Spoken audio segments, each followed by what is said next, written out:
창세기 3장 1절부터 8절입니다. 여호와 하나님의 지으신 들짐승 중에 뱀이 가장 간교하더라. 뱀이 여자에게 물어가로되 하나님이 참으로 너희더러 동산 모든 나무의 실과를 먹지 말라 하시더냐. 여자가 뱀에게 말하되 동산 나무의 실과를 우리가 먹을 수 있으나 동산 중앙에 있는 나무의 실과는 하나님의 말씀에 너희는 먹지도 말고 만지지도 말라. 너희가 죽을까 하노라 하셨느니라. 뱀이 여자에게 이르되 너희가 결코 죽지 아니하리라. 너희가 그것을 먹는 날에는 너희 눈이 밝아 하나님과 같이 되어 선악을 알 줄을 하나님이 아심이니라. 여자가 그 나무를 본즉 먹음직도 하고 보암직도 하고 지혜롭게 할 만큼 탐스럽기도 한 나무인지라. 여자가 그 실과를 따먹고 자기와 함께한 남편에게도 주매 그도 먹은지라. 이에 그들의 눈이 밝아 자기들의 몸이 벗은 줄을 알고 무화과 나무 잎을 엮어 치마를 하였더라. 그들이 날이 서늘할 때에 동산에 거니시는 여호와 하나님의 음성을 듣고 아담과 그 아내가 여호와 하나님의 낯을 피하여 동산 나무 사이에 숨은지라. 할렐루야. 오늘도 말씀으로 승리하는 우리 모든 새하늘 청년들 되기를 주님의 이름으로 축원합니다. 오늘과 내일에 걸쳐서 우리는 창세기 3장을 함께 살펴보려고 하는데요. 오늘은 창세기 3장 1절부터 8절까지의 말씀을 먼저 살펴보려고 합니다. 창세기 3장 1절부터 8절까지의 말씀은 뱀이 하와를 찾아와서 아담과 하와를 시험하고 그들이 유혹에 빠져 죄를 짓는 그러한 내용입니다. 1절에 보면 뱀은 하나님께서 모든 나무의 실과를 먹지 말라고 하셨니? 이렇게 하와에게 물어봅니다. 그랬더니 하와가 2절과 3절을 통해서 이렇게 대답하죠. 모든 것을 다 먹으라고 허락하셨는데 선악과를 너희는 먹지도 말고 만지지도 말라. 너희가 죽을까 하노라 라고 대답해요. 너희가 죽을까 하노라. 여러분, 죄는 어디서 올까요? 왜 우리가 유혹에 넘어질까요? 그것은 바로 말씀의 부재 때문입니다. 말씀이 없기 때문에 우리가 넘어지게 되고 우리가 죄를 짓게 되는 거예요. 하와는 죽을까 하노라. 그 말은 죽을 수도 있고 어쩌면 살 수도 있어, 이런 말 아니겠습니까?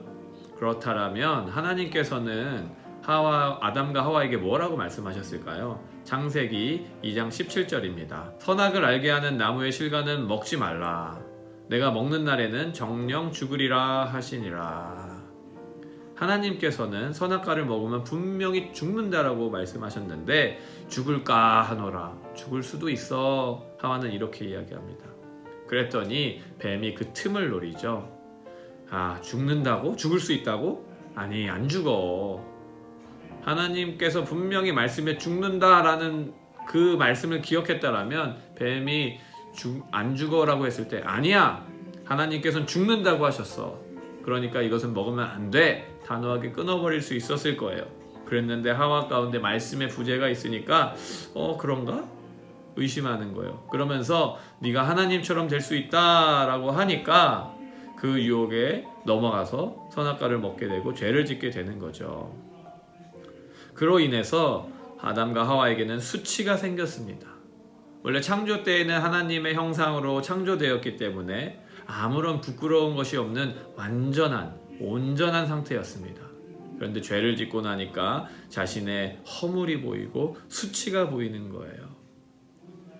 그래서 부끄러움이 생기게 되고 문제가 생긴 것이죠. 그리고 그 문제를 해결해야 합니다. 그 문제를 어떻게 해결했는지는 저희가 내일 같이 살펴보겠습니다. 그리고 또 하나는 그렇게 죄를 지으니까 하나님의 낯을 피해서 동산나무 사이에 숨어버리죠. 전능하신 하나님, 무소부재하신 하나님, 어디에나 계신 하나님을 아담과 하와가 몰랐을까요? 알았죠. 그 하나님과 교제하면서 지냈는데 어떻게 그걸 몰랐겠습니까? 마치 손바닥으로 하늘을 가리는 격이죠. 그런데 죄를 짓고 나니까 이렇게 어리석어요. 하나님을 피할 수 없다는 것을 분명히 알면서도 하나님을 피하려고 노력하는 거죠. 이것이 죄의 결과입니다. 하나님을 피하려 하고 하나님에게서 멀어지고자 하는 것. 요한 1서 2장 16절에 보면 이런 구절이 있어요. 이는 세상에 있는 모든 것이 육신의 정욕과 안목의 정욕과 이생의 자랑이니 다 아버지께로 쫓아온 것이 아니요 세상으로 쫓아온 것이니라. 세상의 것, 죄의 특징이 뭔가 세 가지로 이야기하는데 육신의 정욕, 안목의 정욕, 이생의 자랑이다 이야기하고 있어요.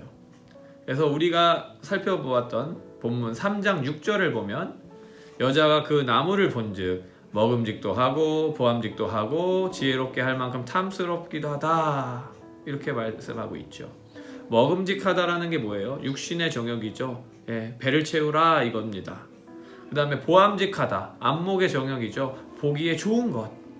그 다음에 지혜롭게 할 만큼 탐스럽다, 이생의 자랑이죠. 내 지혜와 지식을 자랑하고 싶은, 세상에 알리고 싶은 마음.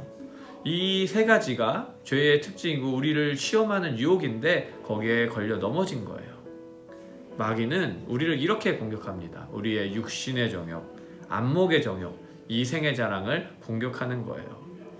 마태복음 4장에 보면 예수님께서 공생애를 시작하시기 전에 성령에 이끌려 광야로 나가서 마귀에게 세 가지 시험을 당하는 내용을 여러분 아시죠?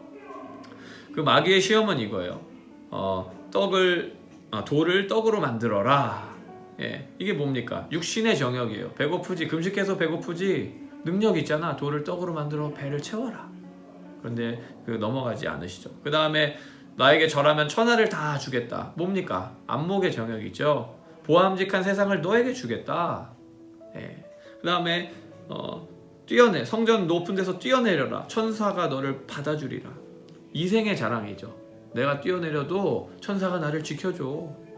이게 자랑거리 되지 않겠습니까? 이것이 마귀의 유혹이에요. 그런데 예수님께서 이 유혹을 어떻게 물리치십니까? 예, 한 가지만 살펴볼게요. 돌이 떡이 되게 하라. 그래서 먹어라 그랬더니 예수님께서 구약의 말씀을 들으시면서 사람이 떡으로 살 것이 아니요 다만 하나님의 말씀으로 살 것이다 이렇게 얘기하죠. 예수님이 마귀의 유혹을 물리치는 방법이 무엇입니까? 바로 하나님의 말씀이었다라는 거예요. 하와가 아까 왜 유혹에 넘어졌다 그랬죠? 말씀의 부재, 말씀이 없었기 때문이라는 거예요. 사랑하는 우리 모든 새하늘 청년 여러분, 우리는 이제 부활절을 지나 다시 평소의 모습으로 돌아가고 있습니다. 여러분 이때에 내가 한 주간 고난 주간 열심히 새벽 기도도 하고 말씀 묵상도 했어, 부활절에 예배도 여러 번 드렸어, 이제 다 됐다 하고 풀어지는 것이 아니라 매일매일 꾸준히 말씀을 먹으시기 바랍니다. 그 말씀이 우리를 유혹에서 지키고 시험에서 이겨낼 수 있게 하는 힘이 됩니다. 오늘도 이 한 주도 우리 사랑하는 모든 청년들이 말씀으로 승리하고 주님과 동행하는 축복이 있기를 주님의 이름으로 축원합니다. 함께 기도하겠습니다.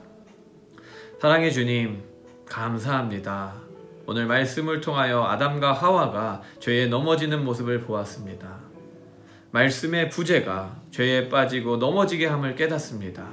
바라기는 주님, 우리 가운데 말씀을 가까이 하게 하시고 주님과 가까워지게 하셔서 어떠한 유혹과 시험 가운데에서도 주님의 말씀으로 그 유혹을 이겨내는 믿음의 청년들 되게 하여 주시옵소서. 감사하며 예수님 이름으로 기도합니다. 아멘.